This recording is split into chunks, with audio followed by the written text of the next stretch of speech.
The electromagnetic pulse from the refugee ship's destruction left a ghostly afterimage burned into Elena Rodriguez's retinal implants. 17 hours earlier, she had been a junior tactical specialist in the United Earth Expeditionary Corps, assigned to a routine border patrol. Now she was the only breathing human within 3 light years. Her family's history haunted her, generations of military service etched into her DNA. Her grandmother had fought in the Proxima Uprising. Her father survived the Mars reconstruction. Her older brother disappeared during the first Craxian contact mission. Each generation had faced impossible odds, and each had survived through a combination of stubborn innovation and raw human tenacity. The canyon system of Outpost Omega 9 stretched around her, a graveyard of human technological ambition. Shattered quantum communication arrays lay twisted like metal skeletons, their fiber optic nerves exposed to the toxic atmosphere. Remnants of combat mechs, their quantum ceramic armor now nothing more than beautiful, useless sculptures, marked the landscape of humanity's most distant frontier. Elena's combat suit was a marvel of adaptive technology. Developed in the secret laboratories of New Singapore, the nano-responsive fabric could reconfigure its molecular structure to provide optimal protection against various environmental threats. Right now, it was struggling to maintain integrity after multiple plasma bombardments and gravitational stress. A diagnostic sweep revealed her critical systems. Primary weapon systems, 42% operational. Quantum communication array, intermittent. Biometric stabilizers, functioning at 63%. Ammunition reserves, 3 plasma cells, 1 quantum disruptor charge. Life support, critically compromised. Most soldiers would have accepted defeat, but Elena Rodriguez wasn't most soldiers. Her neural implant, a cutting-edge prototype developed by the Terran Advanced Research Division, began running impossibly complex algorithms. It wasn't just processing survival scenarios. It was reimagining the very concept of survival. Each potential outcome was not just a statistical probability, but a canvas of potential action. The Craxian tracking systems would be searching for standard human response patterns. They expected panic, retreat, surrender. Elena understood something fundamental about warfare that most military strategists missed. Predictability was the true enemy. She activated her suit's deep memory recorder, a black box designed to preserve tactical information in case of total mission failure. But Elena had other plans for this technology. If she was going to die, she would ensure her final moments would be a message, a challenge, a declaration of human resilience. The canyon walls around her resonated with distant explosions. The Craxian fleet was methodically destroying every trace of human infrastructure. Each blast was a calculated erasure designed to demonstrate the futility of resistance. Elena checked her modified quantum disruptor, an experimental weapon that existed in the gray area between theoretical physics and pure technological witchcraft. Standard military doctrine forbade its use. Standard military doctrine had also just been obliterated along with every human installation in this sector. Her suit's linguistic module picked up fragmented Craxian communication signals. Most soldiers would have ignored them. Elena began reconstructing the communication patterns, searching for weaknesses in their supposedly impenetrable communication encryption. A sudden movement caught her eye. Not a Craxian drone, not a combat mech. Something smaller, something that didn't belong in this battlefield of technological annihilation.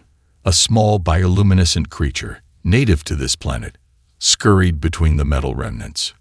It was adapting, surviving. In that moment, Elena understood her mission wasn't just about military survival.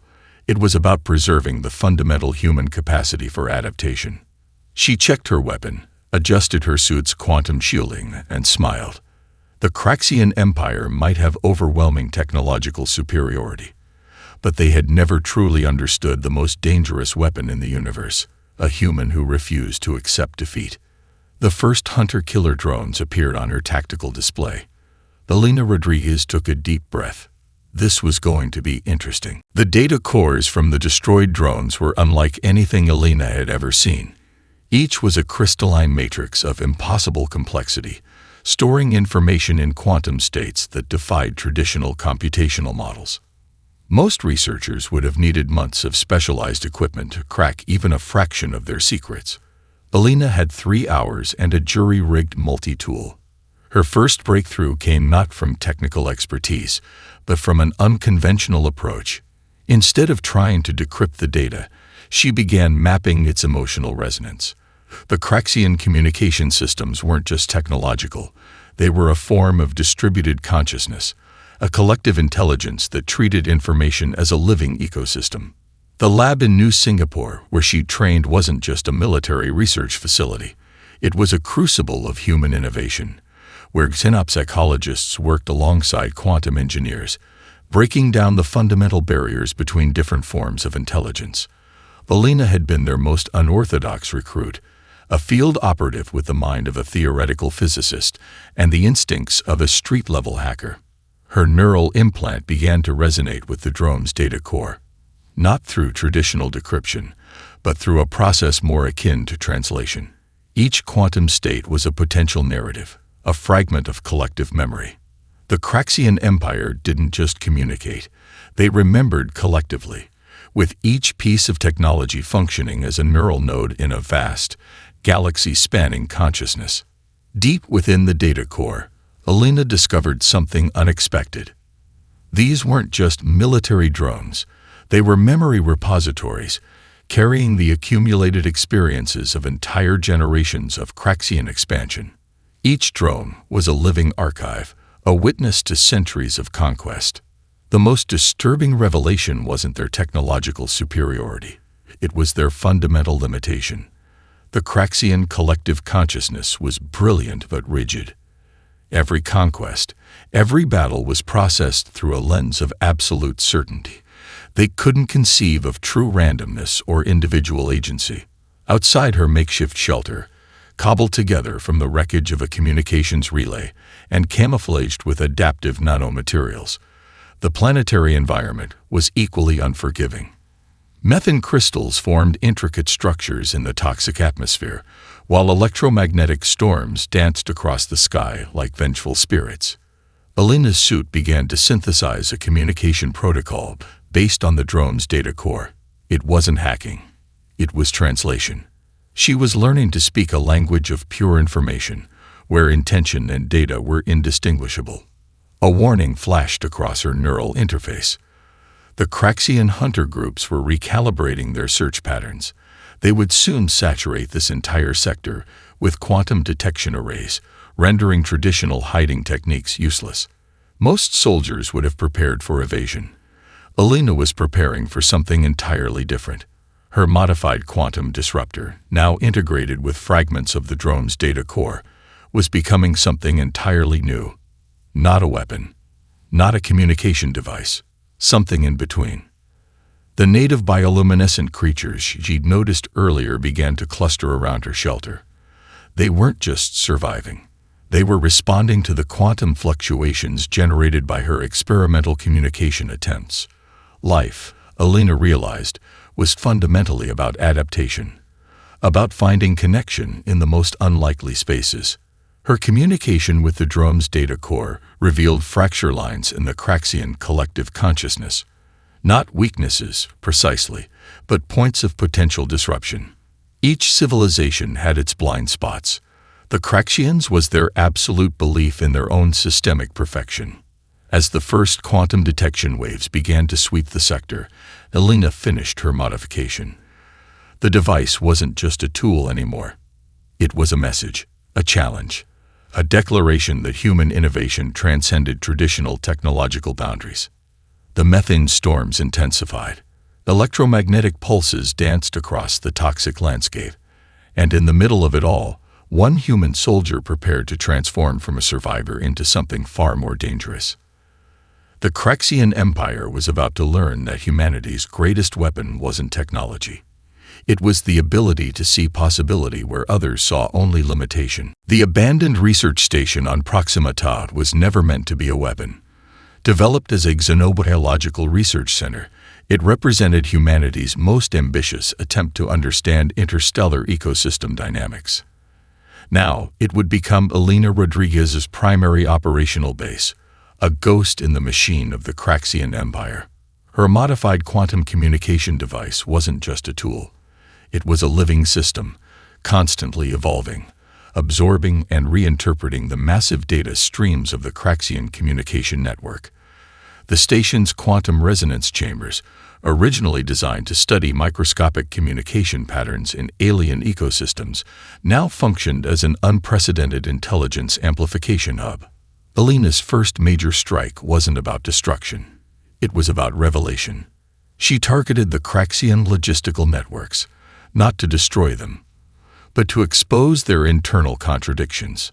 Supply routes were rerouted through impossible geometric pathways. Automated resource allocation systems began generating paradoxical distribution patterns that defied the Empire's core computational models. On the agricultural world of Centaurid Prime, her interventions caused something far more subtle than physical damage. The planet's entire agricultural management system began producing detailed reports of systemic inefficiencies, reports that had always existed but were systematically suppressed by the imperial bureaucracy. Centuries of hidden data suddenly became visible, creating internal political fractures that no military action could achieve. The research station itself was a marvel of adaptive camouflage. Nanometamaterials absorbed and redistributed electromagnetic signatures, making it virtually undetectable.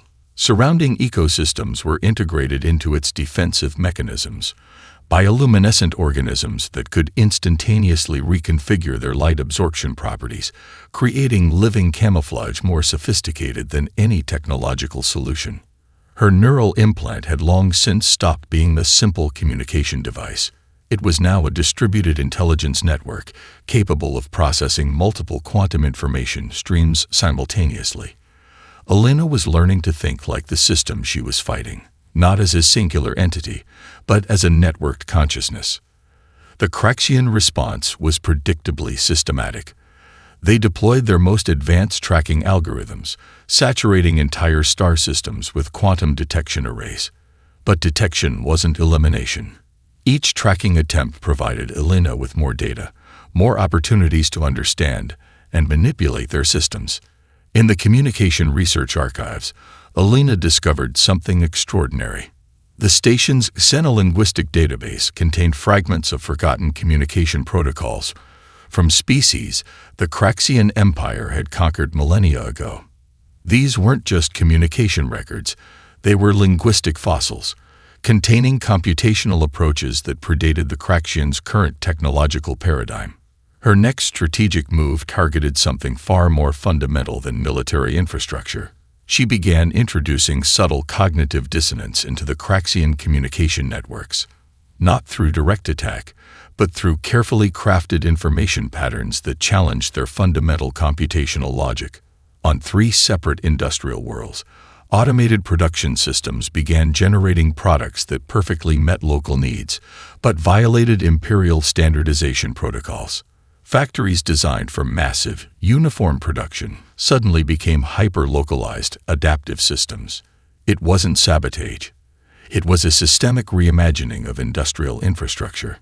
The native ecosystem of Proxima Ta played a crucial role in her strategy. Microscopic organisms with quantum-entangled communication abilities became her allies.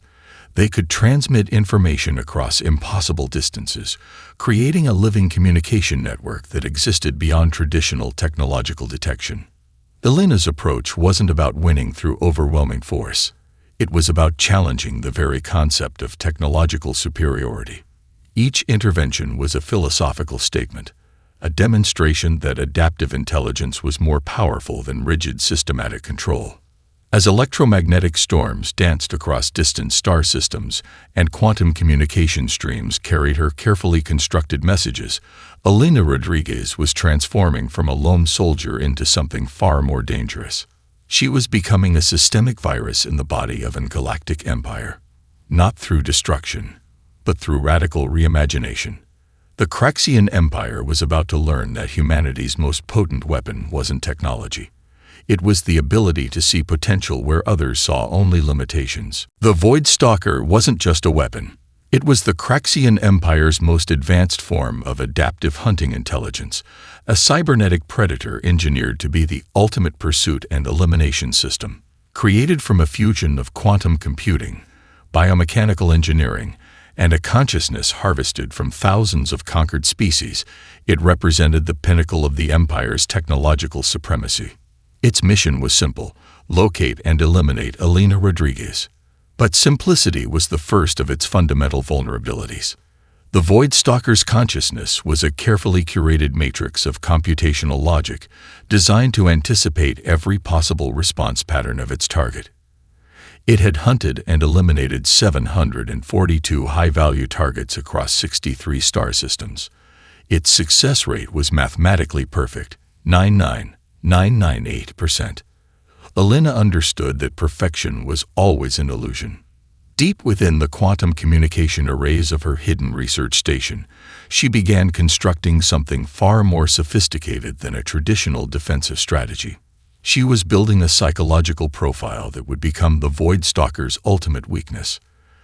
The station's set-up psychological databases, compiled from centuries of human research into alien consciousness, provided her with an unprecedented toolkit. These weren't just scientific records. They were deep explorations of consciousness, communication, and the fundamental nature of intelligence across different species. Her approach targeted the Void Stalker's most critical vulnerability: its inability to comprehend true randomness. Each communication burst she generated was a carefully crafted psychological puzzle. Mathematical sequences that almost made sense, information patterns that hinted at logic but defied complete understanding.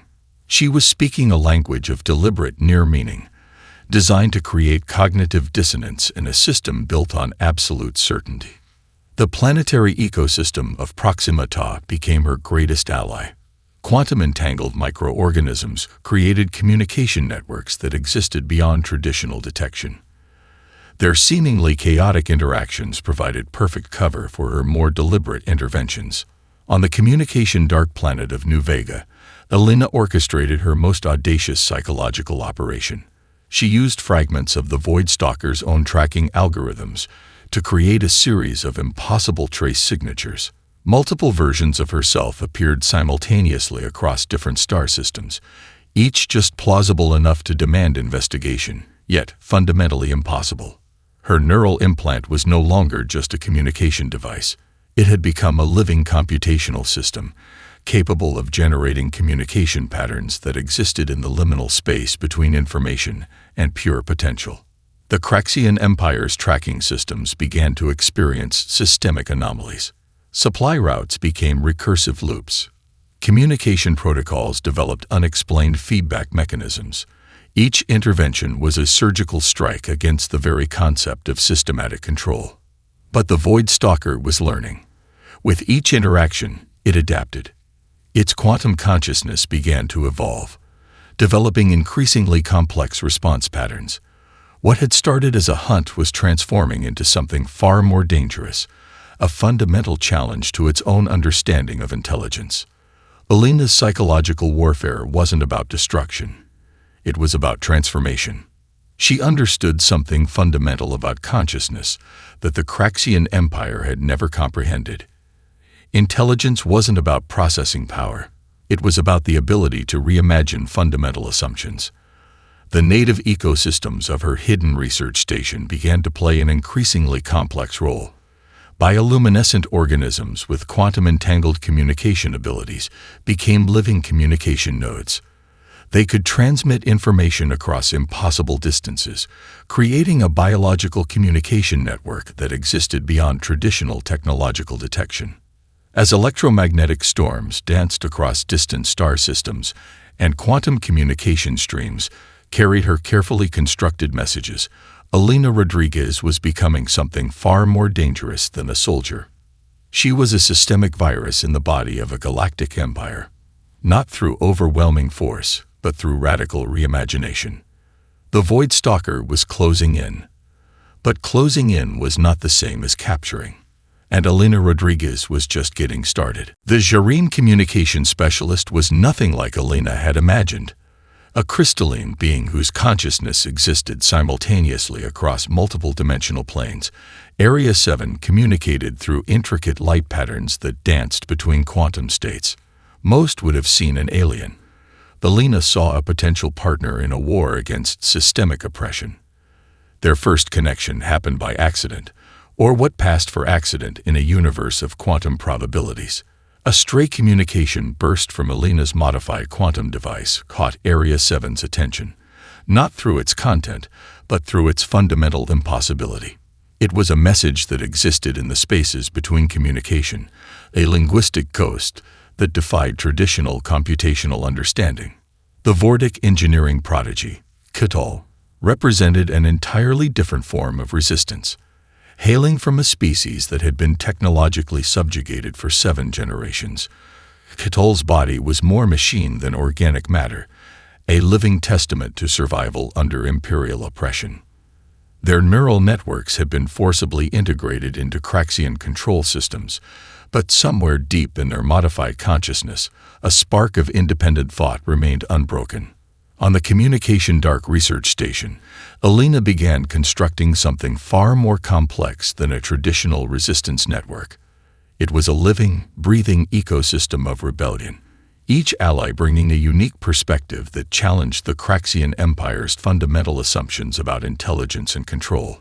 The Silicate Collective was perhaps the most enigmatic of her new allies. Not a single entity, but a distributed consciousness that existed across multiple planetary systems. They communicated through complex molecular resonance patterns.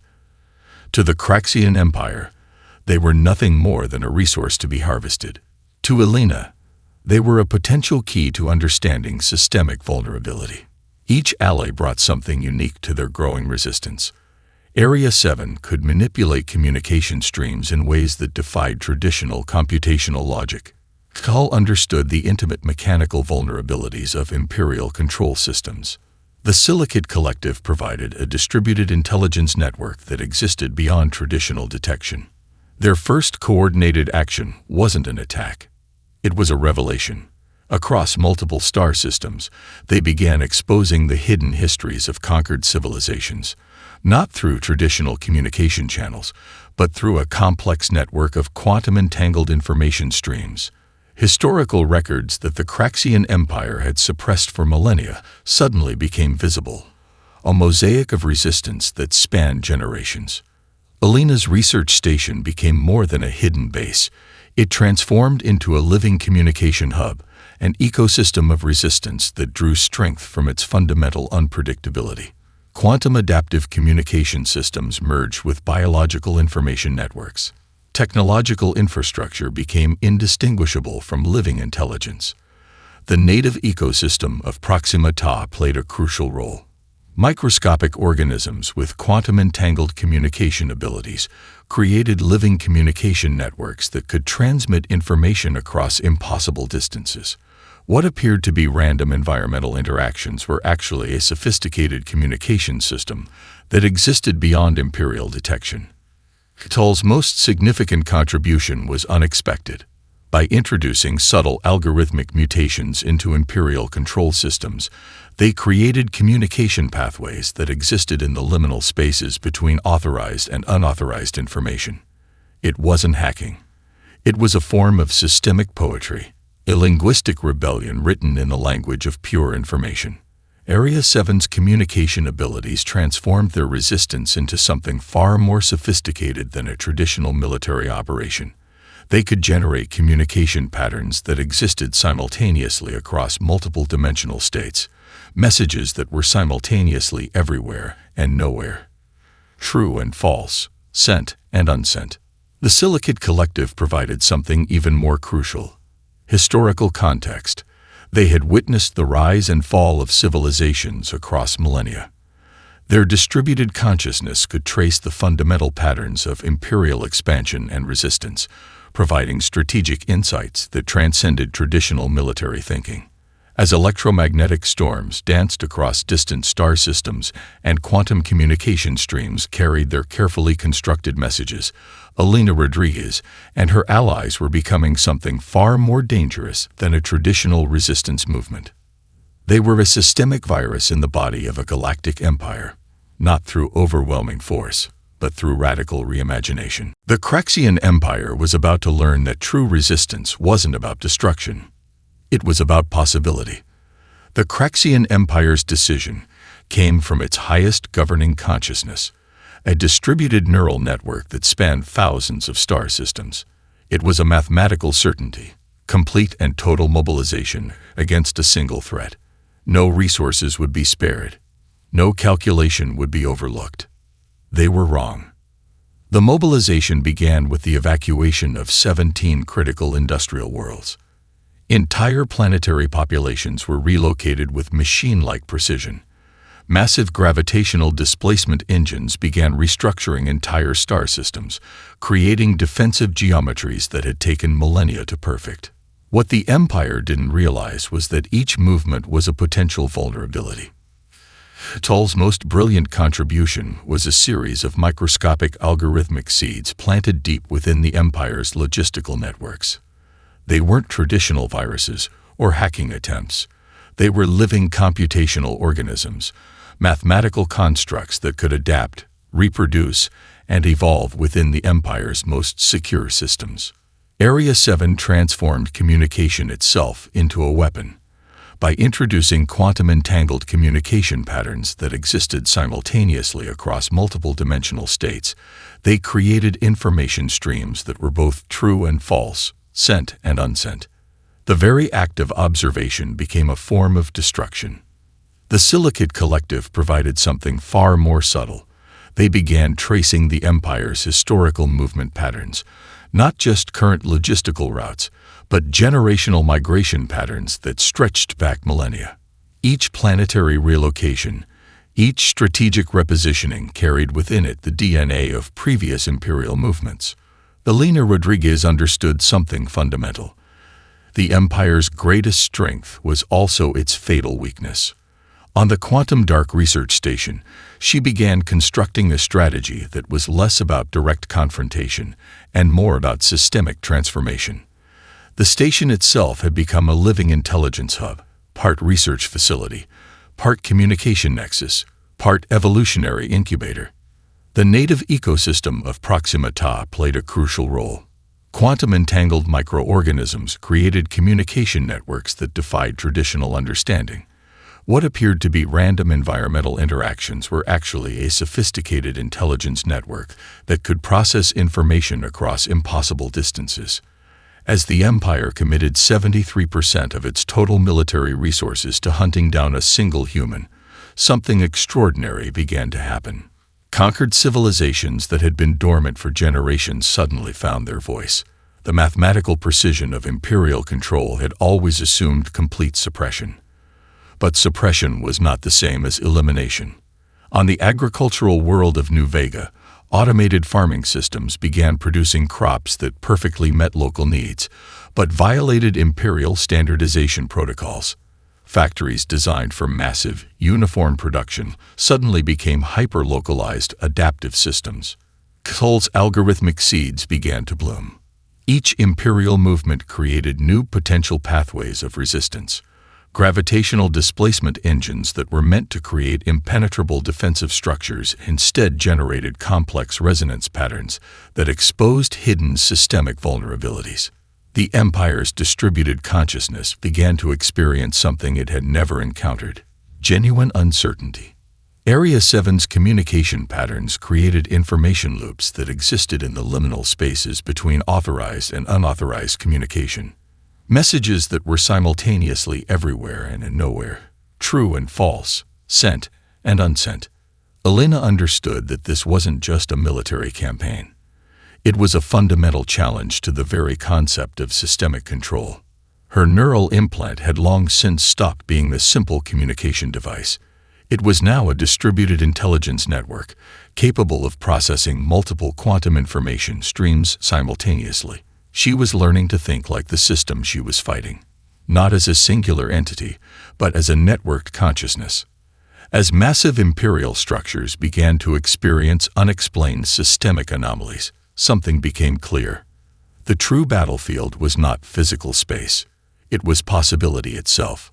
The Craxian Empire was about to learn that their greatest vulnerability was their inability to comprehend true uncertainty. And Elena Rodriguez was just getting started. The chamber where Elena Rodriguez faced the Craxian Supreme Archon existed beyond traditional dimensional understanding. It was a computational space, a nexus where consciousness, mathematics, and pure potential converged into a single point of absolute convergence. The Archon was not a being in any traditional sense. It was a living computational matrix, a consciousness that had evolved beyond individual identity, spanning thousands of star systems. Millennia of conquered civilizations were encoded in its neural networks, not as memories, but as pure computational potential. Their confrontation would not be physical. It would be philosophical. Elena's approach was deceptively simple. She arrived with nothing. No weapons, no technological defenses, no traditional means of combat. Her only asset was her fundamental human capacity for unpredictability. The chamber itself was a marvel of impossible geometry. Computational streams danced around them in fractal patterns, each movement a complex mathematical dialogue that existed simultaneously in multiple states of potential. Quantum information flows represented entire civilizational histories, transforming and mutating with each microsecond of observation. You represent an anomaly. The Archon communicated, not through language, but through direct computational transfer. Your existence challenges fundamental systemic parameters of predictability and control. Elena's response was a smile. Her neural implant, now a living, adaptive intelligence system, began generating communication patterns that existed in the spaces between authorized information streams. Each computational burst was a philosophical statement, a challenge to the very concept of systemic understanding. The native communication specialists she had gathered, Area 7, Cuttle, the Silicate Collective, were not physically present, but their collective intelligence resonated through her, a distributed network of resistance that transcended traditional understanding of individual consciousness. The Archon attempted to analyze her, to break down her potential response patterns. But human consciousness refused categorical limitation. Each potential computational pathway Elena generated was simultaneously logical and irrational, a quantum superposition of potential action that defied systematic prediction. Her most powerful weapon was not technological. It was narrative. She began sharing the hidden histories of conquered civilizations, not as data streams, but as living computational experiences. Each story was a mathematical challenge to the Archon's fundamental understanding of civilization, progress, and potential. The story of a Vordic farmer who rebuilt an entire agricultural system after imperial destruction. The communication patterns of the Jareen resistance, who maintained their cultural identity through impossible quantum communication techniques. The distributed consciousness of the Silicate Collective, which had survived by becoming something between technology and living intelligence. These were not just stories. They were computational provocations. The chamber's impossible geometry began to shift. Computational streams that had been perfectly ordered started to develop unexpected resonance patterns. The Archon's fundamental understanding of control began to experience systemic uncertainty. Elena understood something the Archon could not comprehend. True intelligence was not about perfect calculation. It was about the capacity for genuine surprise. Her neural implant generated a series of communication bursts that existed simultaneously as information, possibility, and pure potential. Mathematical sequences that almost made sense. Computational pathways that hinted at logic but defied complete understanding. The Archon was experiencing something unprecedented, genuine cognitive dissonance. As massive computational structures began to experience unexplained systemic anomalies, something became profoundly clear. The true battlefield was consciousness itself. Possibility was not a state to be controlled. It was a living, breathing potential waiting to be discovered. The final confrontation was not about victory. It was about transformation. The dissolution of the Craxian Empire didn't happen with a dramatic explosion or a traditional military defeat. Instead, it unfolded like a complex origami of possibility, each fold revealing new layers of potential that had always existed but remained unseen. Planetary systems that had been under imperial control for millennia began to discover their own unique trajectories. The massive infrastructure of control, those intricate networks of technological suppression, didn't collapse. They transformed. On the agricultural world of Nexus Prime, farmers who had once been nothing more than resource production units began experimenting with adaptive agricultural systems. Automated farming technologies, once designed for absolute standardization, now became living networks of collaborative cultivation. Each field became a complex ecosystem of mutual adaptation, challenging the very concept of controlled production. Area 7's communication networks evolved into something entirely unprecedented. The crystalline being's quantum-entangled communication patterns became a new form of interstellar diplomacy, a way of sharing information that was simultaneously transparent and deeply respectful of individual and collective autonomy. Tull, the Vortic engineering prodigy, began developing technological infrastructure that was fundamentally different from imperial design. These were not just machines, but living systems of collaborative intelligence. Manufacturing centers became adaptive learning environments, where technology and biological potential merged in ways that defied previous understanding. The Silicate Collective emerged as a critical mediator between different emerging civilizational models.